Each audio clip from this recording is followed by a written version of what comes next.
Hai sahabat daring, kembali lagi kami menyapa dari kejauhan. Mesti jauh, bukankah kita sudah terbiasa sapa menyapa dari aliran gema?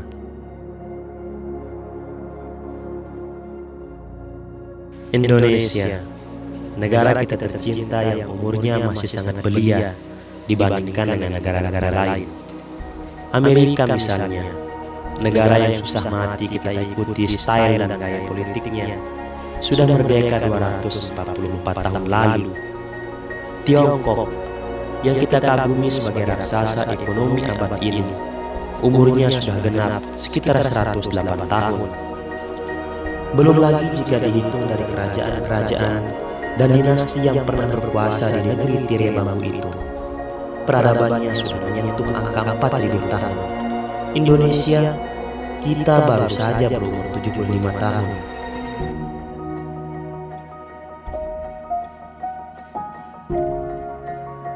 Mimpi kita menjadi negara besar sudah pasti satu paket dengan besarnya ujian yang akan kita hadapi.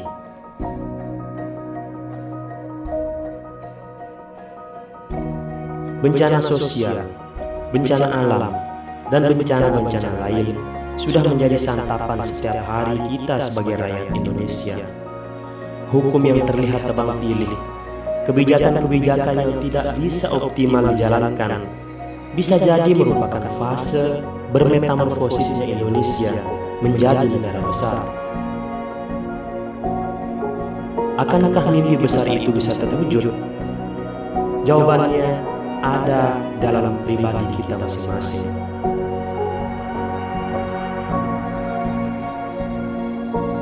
Secara mata telanjang, bobroknya keadaan yang menghiasi jagat sandiwara negeri ini seakan mengisyaratkan kita tidak akan pernah bisa mencapai mimpi besar itu. Mungkin ratusan tahun lagi, jika kita bercermin dengan realita hukum yang tidak mengedepankan asas keadilan dan sesuai dengan amanat undang-undang. Satu contoh kecil yang sampai saat ini masih terngiang dan menyisakan kepiluan hati kita semua, yaitu kasus terdakwanya seorang nenek berumur 63 tahun yang mengambil papan kayu jati di perhutani dan dilaporkan oleh polisi hutan. Melalui proses peradilan, beliau dijatuhi hukuman 5 tahun penjara beserta 3 orang lainnya.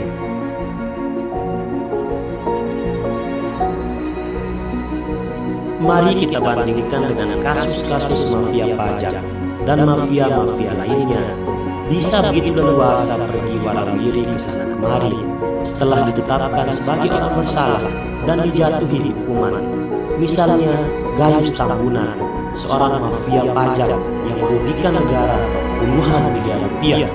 Ini memang kasus besar yang selalu baru jika dijadikan perbandingan.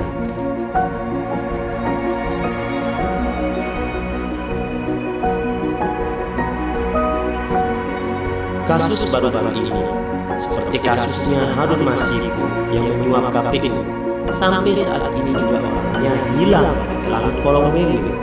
Meski penegak hukum sudah menggunakan 1001 akal untuk menemukannya.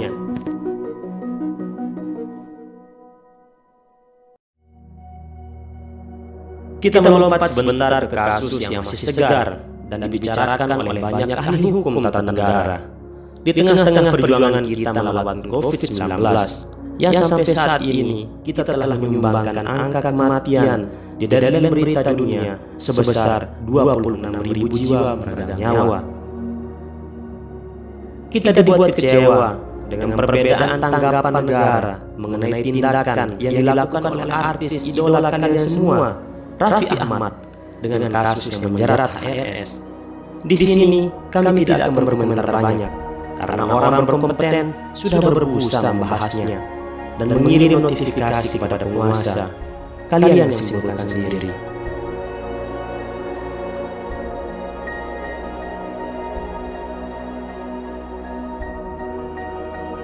Oke, kalian mungkin bertanya, mulai dari pertengahan video tadi, kami hanya fokus pada persoalan hukum. Kenapa tidak membahas kejadian seperti bencana alam yang baru-baru ini menggoncang kita secara beruntun? Karena bagi kami, bencana alam adalah suatu hal yang lumrah terjadi disebabkan perputaran siklus alam. Sedangkan masalah hukum adalah masalah fundamental yang bisa dikendalikan oleh pemangku kekuasaan dan penegak hukum yang sewaktu-waktu bisa berubah, namun efeknya bisa sangat masif, menyerang semua lini kehidupan.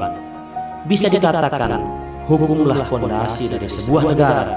Jika fondasi itu bobrok, secara otomatis kepercayaan rakyat ke semua kebijakan akan terkikis.